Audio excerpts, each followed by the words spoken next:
It's not often that I walk out of the cinemas with a huge smile on my face, and yet I definitely did with this one. I think I may just be a new Sydney Sweeney fan because this movie is going to have you forgetting all about that American Eagle controversy. Let's dive into The Housemaid.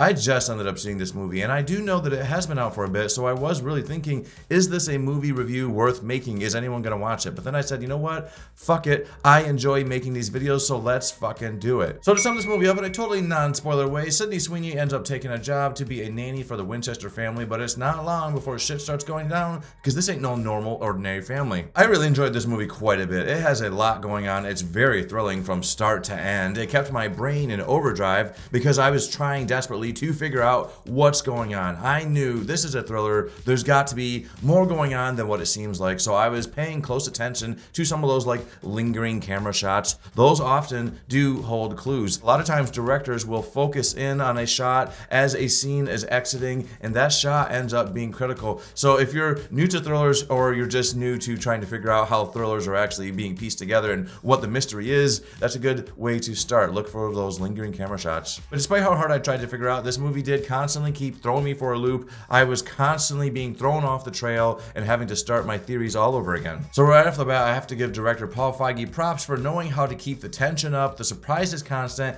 and bringing out some really outstanding performances from these two leading ladies, because they really were quite excellent. I feel like I don't end up watching much from Amanda Seyfried anymore, and yet this movie makes me think, damn, this girl can act. She really has those acting chops. She's getting better and better the longer she's been in Hollywood, and she was never a slouch to begin with. She really has a challenging role in this movie, and she's constantly switching between personalities. She's going up, she's going down. Her mood is kind of all over the place in this movie. It had to be a very challenging role for her, and she absolutely nailed it 100%. You need to be more careful next time. You've ruined my entire day. And as for Sydney Sweeney, she really did great. Millie is a character that I was actually kind of sympathizing for, actually really sympathizing for her, because she took a job to be a live-in nanny. You can't imagine that this is her first career choice, and yet she's doing this job because she needs to pay her bills. Everybody has to earn that cheddar to survive in this world. So I think it's pretty relatable, the idea of being in a job that's not necessarily so great, but you can't leave because you need it. And she has some really fantastic moments with Amanda Seyfried that kept me holding my breath, wondering, okay, how's this going to play out? There's a lot of twists and turns in this film, so most of the time I never felt like I had a full picture of what was really going on. And these girls, these two performances, they just really helped solidify the mystery of it all. Brandon Sklenar plays Andrew Winchester, the husband to Nina, and like the two ladies, he is effortlessly charming and easy to watch. And he himself, his character, has other layers going on too. He seems a bit one-dimensional at first, but as the movie progresses, you find out more and more about him. And yeah, another challenging yet really awesome performance. He knocked it out of the park as well. I know this movie is based on a novel, and I have not read that novel, so I don't know how successfully it adapts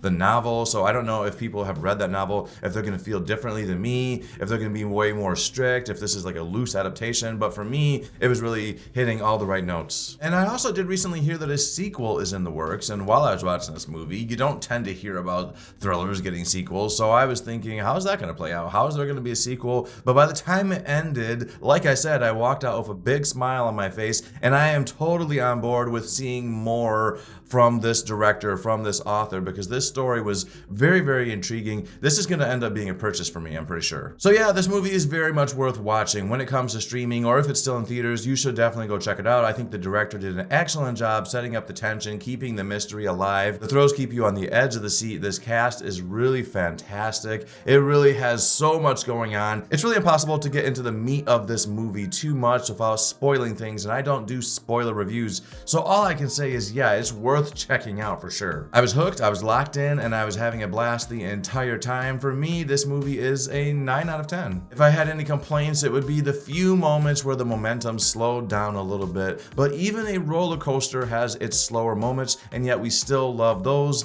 And that's what this movie felt like. It felt like a fucking roller coaster, and I had an absolute blast on it. So that's my thoughts on this movie. Go ahead and put your thoughts on it in the comments. Let me know what did you think of it. If you liked this video, go ahead and hit that like button. And if you want to hear more things from me, subscribe to this channel. Later.